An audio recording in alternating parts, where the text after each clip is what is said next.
अस्सलाम वालेकुम व्यूवर्स, कैसे हैं आप सब। उम्मीद करती हूँ आप सब खैरियत से होंगे। आज किचन डायरी के किचन से मैं आपके लिए बीफ पाई की रेसिपी लेके आई हूँ। बहुत आसानी से बन जाते हैं, ऑथेंटिक ओरिजिनल रेसिपी है। बस इसमें मसला ये आता है कि ये गलने में बहुत टाइम लेते हैं। हमें 5 से 6 घंटे लाजमी चाहिए बीफ के पाई को गलाने के लिए। पाई जितने गले हुए होंगे आपका सालन उतना ही अच्छा और मज़ेदार लगेगा। तो फिर चलिए आप मेरे साथ और मेरी रेसिपी को फॉलो करते हुए आप भी ये पाई का सालन बनाइए और इस सर्दी के मौसम में इसको ज़रूर इंजॉय कीजिए। सर्दी के मौसम में ये बहुत अच्छा लगता है। तो चलिए इंग्रेडिएंट्स देखते हैं। इंग्रेडिएंट्स में मेरे पास एक पाया है, ये मैंने इसके मीडियम साइज़ करवाए हैं। बहुत बड़े बड़े मुझे पीस अच्छे नहीं लगते, इसलिए मैंने मीडियम कराए। आपकी जैसी मर्जी है, आप जैसे चाहें रखें।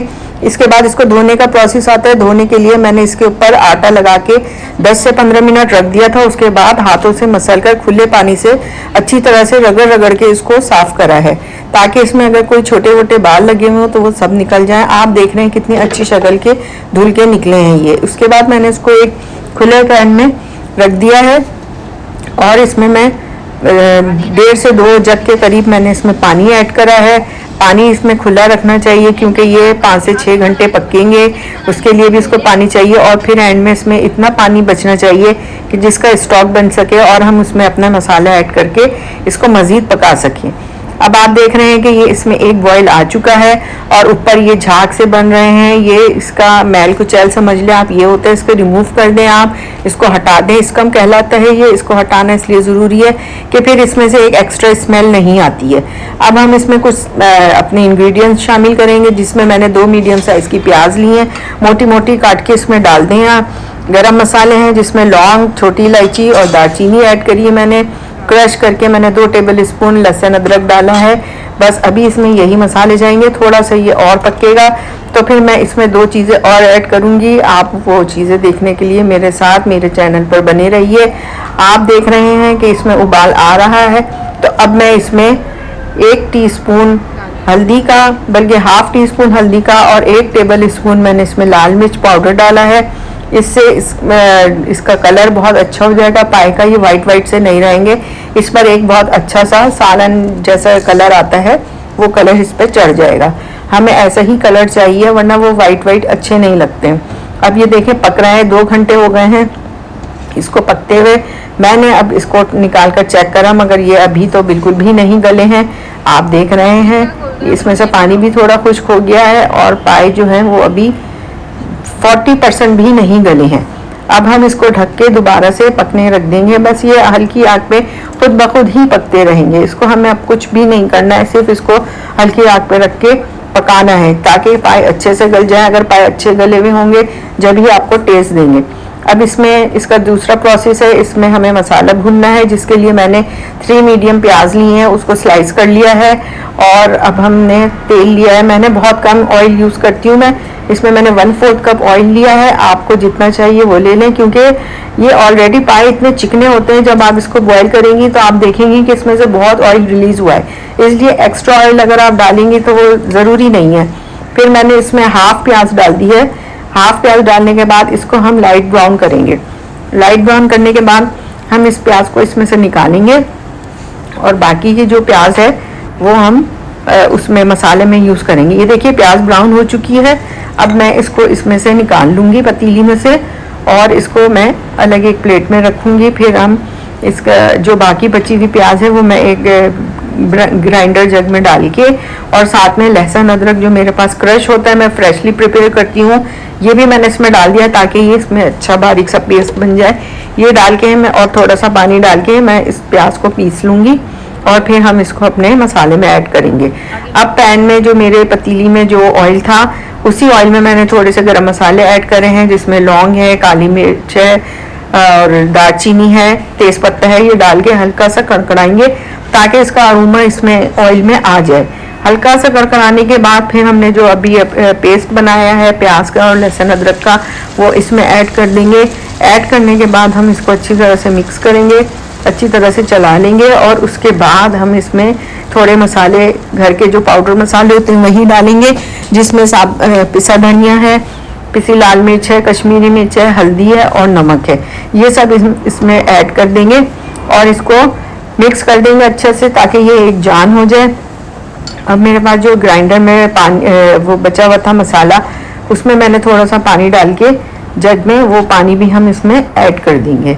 आप देख रहे हैं ये मैंने ये पानी भी ऐड कर दिया है। अब इसका नेक्स्ट प्रोसेस है वो क्या है, वो ये है कि जो हमने ब्राउन की हुई प्याज ली थी वो भी मैं अब इसी जग में डाल रही हूँ, और इसके साथ ही प्याज के साथ ही हम इसमें आधा कप दही का डालेंगे। दही डालना अच्छा होता है, इससे ज़रा एक अच्छा टेस्ट आता है। बाज़ लोग नहीं डालते हैं मगर मैं डालती हूँ। आप इस रेसिपी को फॉलो करेंगे तो आपको एक अच्छी रेसिपी मिलेगी। अब ये देखिए मैंने ये ग्राइंड कर लिया है, और ये मसाला, ये पेस्ट जो है प्याज का और दही का, ये मैं इसी मसाले में ऐड कर रही हूँ। अब ये हम इसमें ऐड करेंगे। ऐड करने के बाद बस अब हम इसको अच्छी तरह से मिक्स करेंगे और इस मसाले को पकाएंगे। ये मसाले बहुत अच्छी तरह से पकना चाहिए। अगर ये आपका मसाला कच्चा होगा तो भी आपके पाए में टेस्ट नहीं आएगा, इसलिए आप इसको बहुत अच्छी तरीके से पकाइए। ये मैंने ढक दिया है, और अब ये अपने ही पानी में जो इसमें थोड़ा सा है वो उसी में ही पकेगा। बस अब आपका काम इस मसाले को भूनना है। देखा जाए तो पाए बनाना बहुत आसान होता है, बस थोड़े से प्रोसेस है लेंथी, बाकी ये बहुत आसान रेसिपी है। ये देखिए ये मैं मसाला भून रही हूँ और ये अच्छी तरह से भुन गया है। मैंने बहुत ज़्यादा ऑयल का इस्तेमाल नहीं करा था, इसलिए इसमें बहुत ज़्यादा ऑयल नहीं आएगा, मगर आप देख रहे हैं कि मसाला बहुत अच्छी तरीके से भुन चुका है और इसमें एक दाना सा बन गया है जो कि मसाला भुनने की पहचान होती है। अब हम इस मसाले को हम इस अपने जो पाए का स्टॉक बन रहा है इसमें ऐड कर देंगे।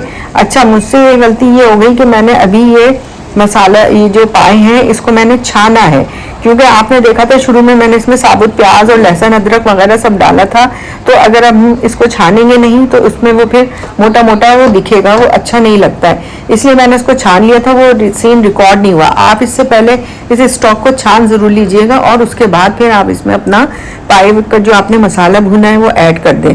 ऐड करने के बाद बस अब आप इसको थोड़ी देर पकाएंगे हम, ताकि ये सब मसाले और पाए एक जान हो जाए। बस इसको हम रख के हल्की आंच पे थोड़ी 5-10 मिनट और पकाएंगे, और फिर हम इसमें हरा धनिया और हरी मिर्चें और अदरक डाल के और फिर हम इसको हल्की आंच पे दम लगाएंगे। अच्छा, मैंने इसमें पिसा गरम मसाला भी 1/2 टीस्पून ऐड करा है। ये आप देख रहे हैं मैंने इसमें हरा मसाला डाल दिया है। हरा मसाला डालने से इसमें एक अच्छी सी खुशबू आ जाती है जो कि बहुत अच्छी फील होती है। अगर आप इस वक्त नहीं डालेंगे तो फिर ये खुशबू पाए में नहीं आएगी, इसलिए इस वक्त भी डालना ज़रूरी है। अब ये देखिए मैंने इसमें 1/2 टीस्पून गरम मसाला डाल दिया है पिसा हुआ, और बस अब हम इसको ढक के थोड़ी देर दम पे लगाएंगे।